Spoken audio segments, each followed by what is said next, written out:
you are a husband of a doctor as well. Yes. So you know it very well. It's heartbreaking. Yes. So if the Liberal will elect this time, what will be their plan to save that?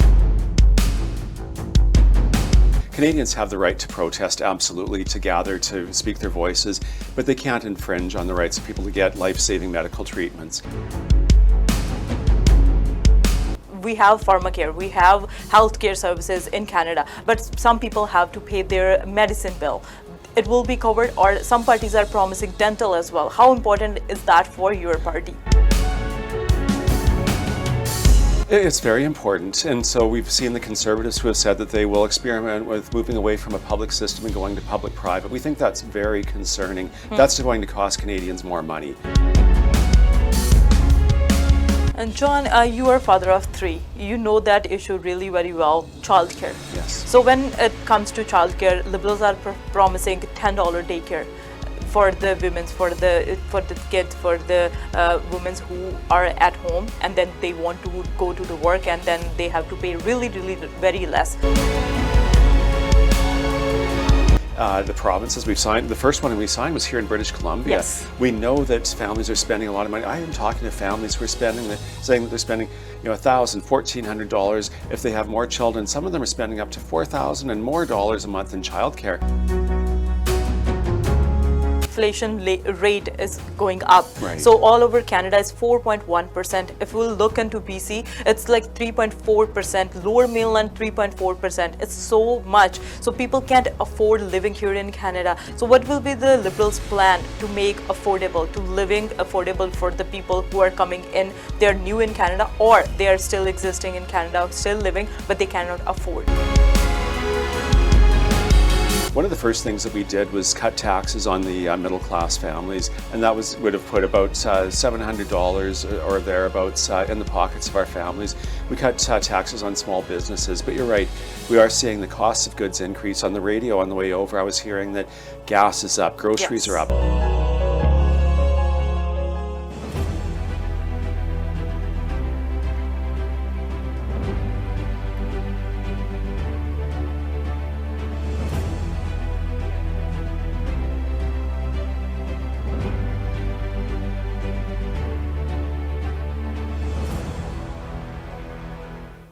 Sat Shri Akal, Namaskar. You are watching Sanjha TV. I am Arshdeep with you. Decision 2021 federal elections. September 20th ਤੇ polls ਜਿਹੜੇ ਨੇ ਉਹ ਲਗਾਤਾਰ ਆ ਰਹੇ ਨੇ ਜੇ ਕਹਿ ਸਕਦੇ ਹਾਂ ਕਿ ਦੋਨਾਂ ਪਾਰਟੀਆਂ ਦੇ ਵਿੱਚ ਬਰਾਬਰਤਾ ਦਿਖਾਈ ਜਾ ਰਹੀ ਹੈ ਜੇ ਲਿਬਰਲਸ ਐਂਡ ਕੰਜ਼ਰਵੇਟਿਵਸ ਦੀ ਗੱਲ ਕਰਦੇ ਹਾਂ races between liberals conservatives but NDPs are they are promising big things as well so ਉਹ ਵੀ ਕਹਿ ਰਹੇ ਨੇ ਕਿ ਅਸੀਂ ਬਹੁਤ ਜ਼ਿਆਦਾ ਲੋਕਾਂ ਦੀ ਮਦਦ ਕਰਾਂਗੇ ਪਰ ਇਹ ਤੁਹਾਡਾ ਵੋਟ ਹੈ ਤੁਹਾਡਾ ਹੱਕ ਹੈ ਤੁਸੀਂ ਦੇਖਣਾ ਕਿ ਕਿਹੜੀ ਪਾਰਟੀ ਨੂੰ ਵੋਟ ਪਾਉਣਾ and we are providing all the information about the candidates. And today we will talk with John Aldag, who is Liberal candidate from Cloverdale, Langley City.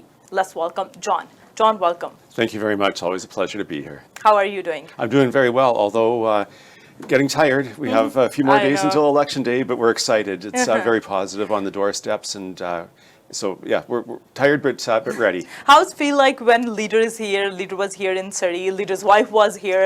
They're in your riding, so they are supporting you. People are supporting you. How much support you are getting from the people in your riding? We're getting a ton of support. People are very excited. They're feeling positive. We still have this fourth wave of COVID that we're dealing with, but I think that people are seeing an optimism. The government has been there for them. Yes. We are the most vaccinated country on the planet. We have more vaccines secured for our population. We have had programs to help businesses and individuals survive the pandemic and the economic challenges, but now it starts time to look forward. And I think that people are seeing that each of the parties are putting forward their vision for Canada, and people are liking what the Liberals have to say. So the conversations we're having on the doorsteps are very positive. Very nice, John. As you said, we're middle of pandemic. Still we're in a fourth wave, but Canada is a country where more people are vaccinated. But we are seeing this time anti-vaccinator protests. So they target your leader Trudeau as well, and then they're targeting hospitals, doctors, nurses, even the patients. You are a husband of a doctor as well. Yes. So you know it very well. It's heartbreaking. Yes. So if the Liberal will elect this time, what will be their plan to save that? Yes, well, we feel that people should have access to health care and not be obstructed. Canadians have the right to protest, absolutely, to gather, to speak their voices, but they can't infringe on the rights of people to get life-saving medical treatments. And that's where I was really pleased to see that the Prime Minister this week has announced that if we form government, we will actually make it illegal to block access to things like hospitals, to other necessary health clinics. We've seen cases over the last week where people going for cancer treatments have not been able to access their treatments, or a pregnant woman in labor who has had to be escorted by police through the protesters in order to go give birth to her child. We have families who are trying to get to dying family members, and others trying to get life-saving treatments. So having these kind of barriers and abuse hurled at the first aid and doctors and nurses and other people in healthcare who are saving Canadians is completely unacceptable. And so we've said that we're going to make it illegal, and there will be penalties for those who protest and block areas like hospitals, abortion clinics, and other needed medical services. And I think that it sends a very strong language that we support free speech, but there are areas where that cannot be done, and you cannot obstruct things like the right to medical treatment. Yes, healthcare is really, really important. COVID-19, that year and a half, that teaches us how important is our health. So what will be your plan for the Canadians? Because now we have pharmacare, we have healthcare services in Canada, but some people have to pay their medicine bill. It will be covered, or some parties are promising dental as well. How important is that for your party? It's very important. And so we've seen the Conservatives who have said that they will experiment with moving away from a public system and going to public-private. We think that's very concerning. That's going to cost Canadians more money. And so we believe very strongly that we need to have a publicly funded, publicly supported healthcare system. On pharmacare, the issue that we have is that it's provincial jurisdiction, and so the federal government cannot come in and tell the provinces what to do on this case. But we are willing to work with the provinces and support them financially, because we know that there is money to be saved if we can get this right. And so we have a pathway to a national pharmacare system. It requires the provinces to buy in. And so right now we have an agreement with Prince Edward Island as a test site, and so they're working out all of the kind of the challenges and the problems and the successes. We have a couple of other provinces that are ready to get on board, but ultimately, we've seen that there are some conservative provinces that have been unwilling to work with our government through the pandemic. And so until they come on board, we cannot have a national pharmacare system. Our government, as I say, though, we're committed to it. We know it will save money for Canadians in their medicines. It will save taxpayers money ultimately, and now we need to work with the provinces to make it happen. And so the NDP are saying they will do it. Well, we're already doing it, and we know what that pathway is. It just requires the provinces to sign on with us, and we'll have a national pharmacare system. As far as dental, that's not part of our platform at this point. We think it's an incremental approach. Let's get basic prescriptions covered, and then we'll see what if there are other services that can be added to that. In the meantime, though, we have already provided money for things like rare diseases. There are Canadians living with very, very rare diseases that require expensive medicines, and so we're already helping those families. And but we feel that we need to do more, and that's why we have this pathway to a national pharmacare system. And John, you are father of 3. You know that issue really very well, childcare. Yes. So when it comes to childcare, Liberals are promising $10 daycare for the women, for the kids, for the women who are at home, and then they want to go to the work, and then they have to pay really, really very less. So childcare, Liberals promised it they promised in 2015, 2019, but never implemented. Why so? Well, again, it takes time to do this. It's about working with the provinces to make it happen. And so right now we are signing agreements with the provinces. We've signed, the first one we signed was here in British Columbia. Yes. We know that families are spending a lot of money. I am talking to families who are saying that they're spending $1,000, $1,400 if they have more children. Some of them are spending up to $4,000 and more dollars a month in childcare. It really raises the question about whether it's worth working. And yet we want to have women in the workforce. It's good for the economy. It's good for their careers. It's good for their pensions in retirement.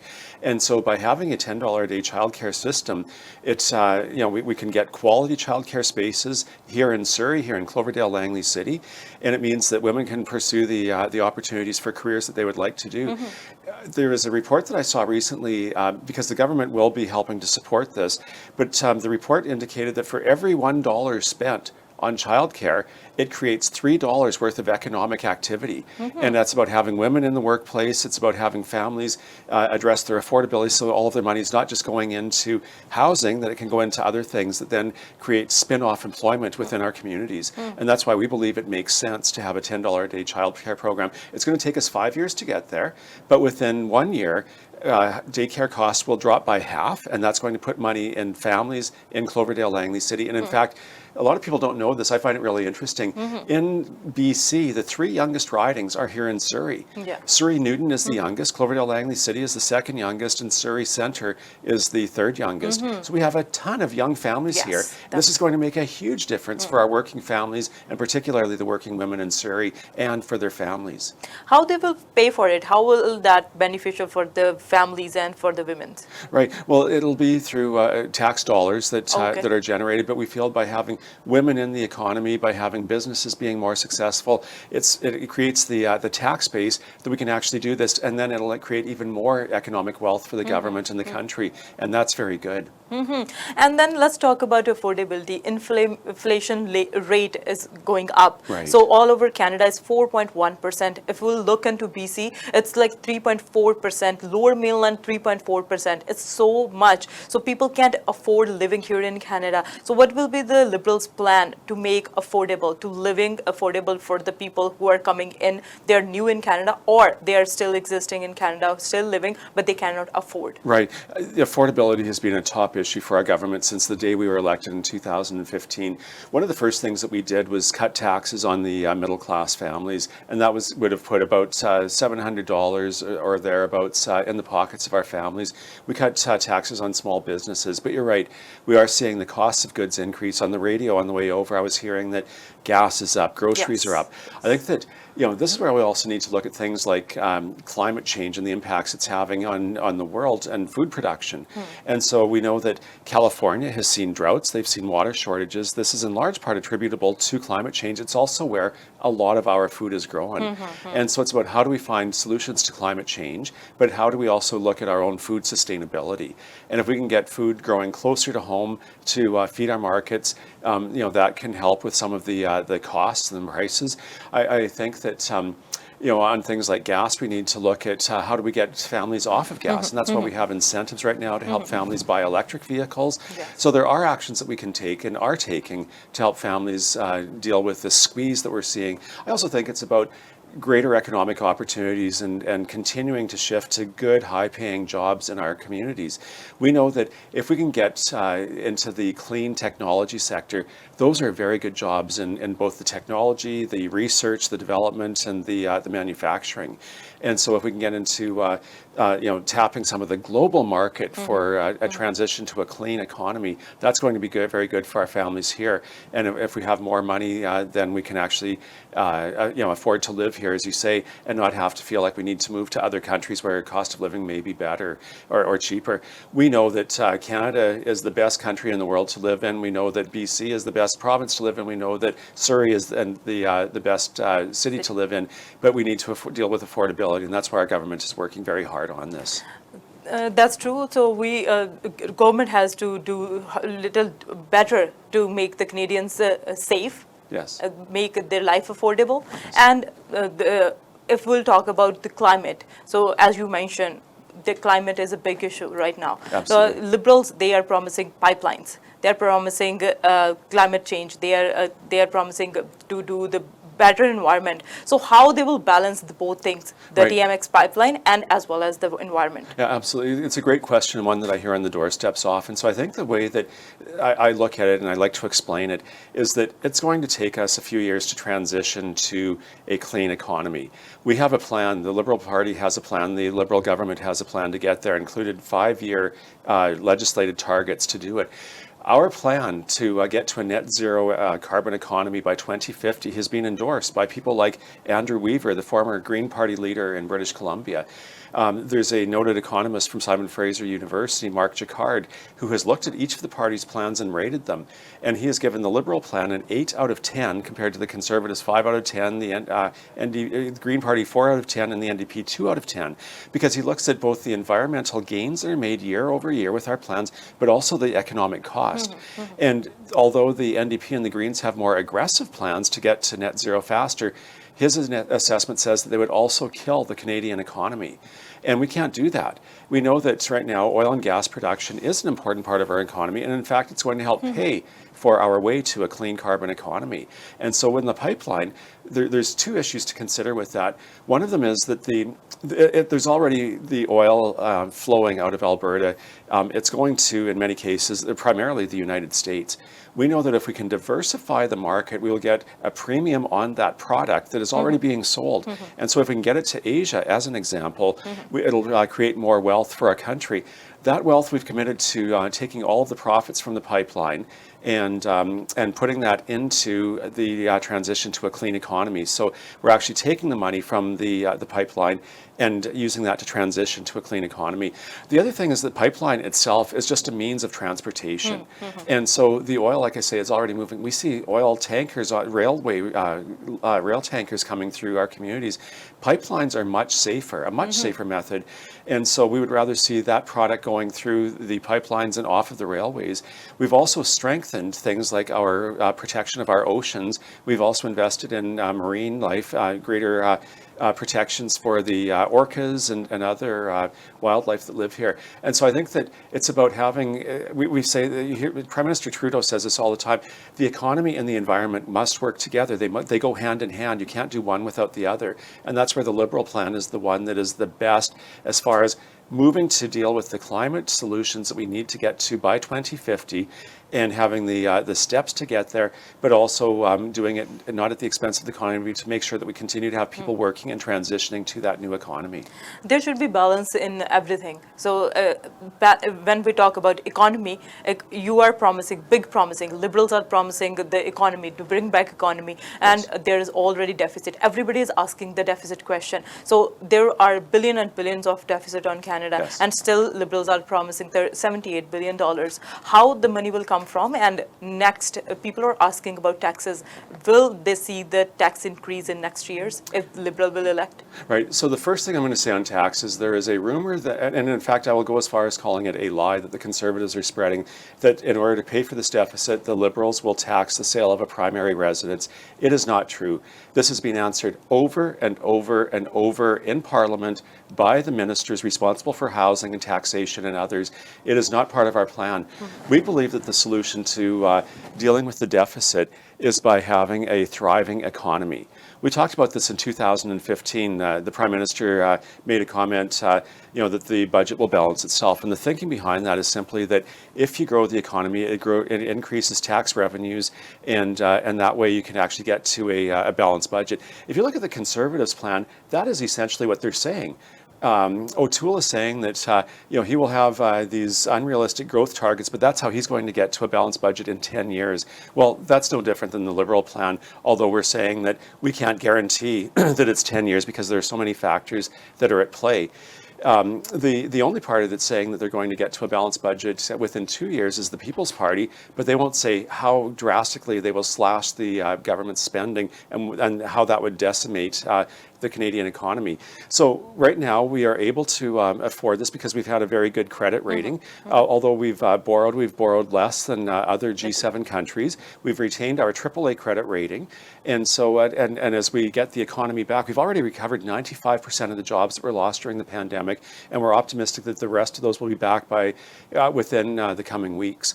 And businesses are ready, their employees are ready, and that is how we'll actually pay for the borrowing that we've had. We also believe that we need to make good investments. So this is about investing in our future. And so some of the spending is for things like SkyTrain to Langley. We've invested or committed $1.3 billion from the federal government. And this is just one project. There's the SkyTrain to UBC. So projects like this, they'll create jobs. They'll help with creating wealth in our community. They'll help commuters, and it helps with climate change. So those are the types of investments that we feel are very important to be making. And those will also pay off in the long term because we won't have to be paying money for things like dealing with climate disasters, flooding and storms and things like that. And so let's spend the money now to get ahead of it. And that's really what the Liberal plan is about.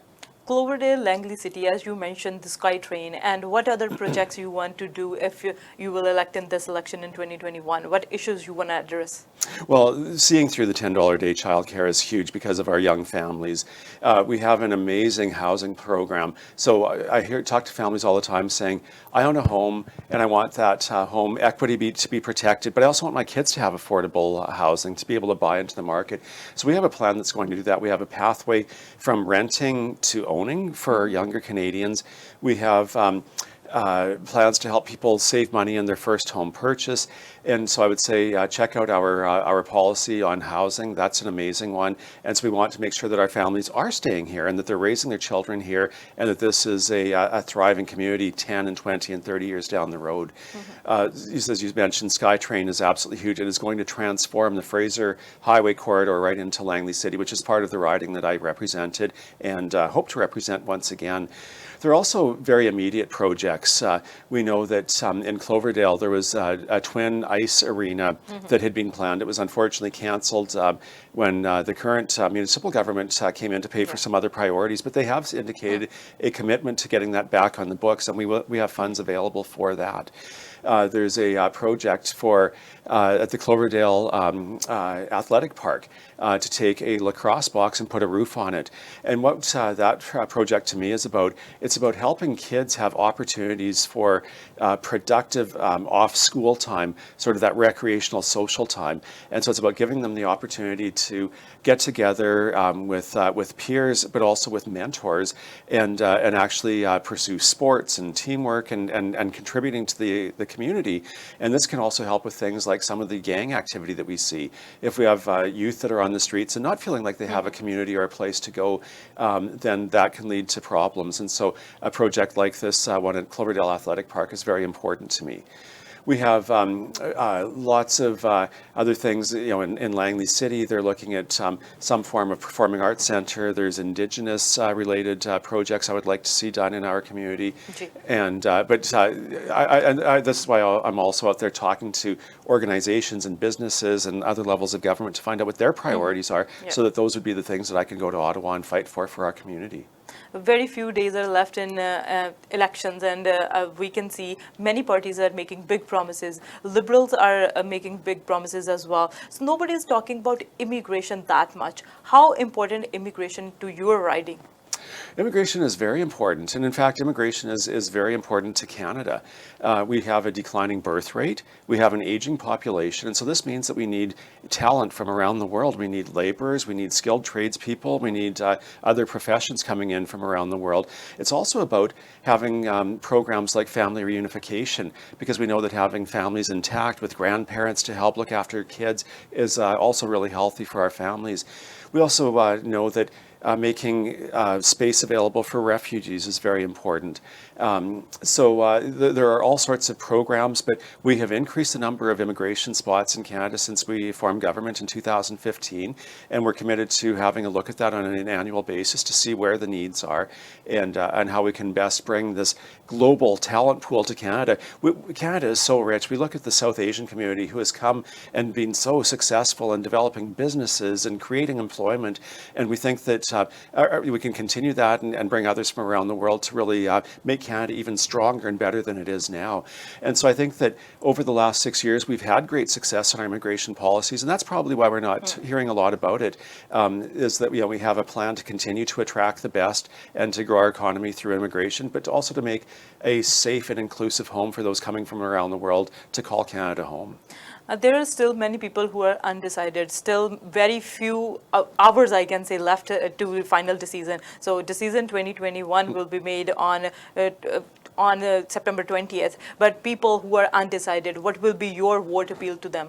Well, I think that I'm encouraging people to do two things. One is to research the national platforms, and I think that they will see that the Liberal Party has the best platform, the most achievable platform, and we have a record for actually delivering on the commitments that we've made to Canadians. We did that in 2015. 2019 is a bit of a different case because of the minority government and because of the pandemic. It set some of the agenda a bit on the side burners. But we are committed to delivering on the things that we commit to Canadians, and I think we have the best plan. So that is one piece of it. I also think that I would encourage people to look at the local candidates.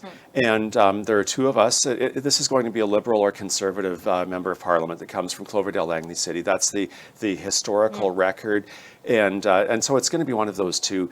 If anybody thinking of voting for the NDP, it's going to mean that a Conservative gets elected here.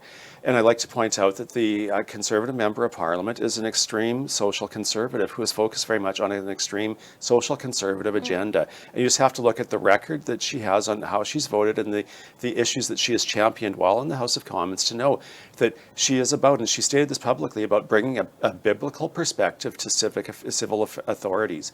And so she has fought medical assistance in dying. She's fought a woman's right to choose. She's fought $10 a day childcare. And to me, these are very concerning. It's not the values of the community that we have. I have a 4-year record. I worked very hard for the diversity, the beautiful diversity that we have within our community, the rich variety of businesses, small businesses, big businesses, and our families and our senior citizens. We haven't talked about seniors, but seniors are also so important to our community. And so I would also encourage people to look at the voting records and how the Conservative and myself have conducted ourselves as Member of Parliaments. And I think that if people look at how I have handled myself, the things I have stood for and the things I have fought for in this community, I have done that very effectively. I've done it with honor and integrity, and I brought pride to this riding. I would say that is not necessarily the case for the Conservative representative, and I would encourage people to have a very close look at that aspect of their voting decision. Thank you, John. Thank you for talking to us, and good luck for the elections. Wonderful. Thanks so much. Thank you. Decision 2021, September 20th, final day of voting. You have to do your own research. You have to see the platform, read the platform, see what is there for you in their platform and for your future. It's that for your future. So you have to research, you have to study, and then vote for a candidate, vote for a party. So we'll provide you all the information. Keep watching Sanjha TV. Thank you so much.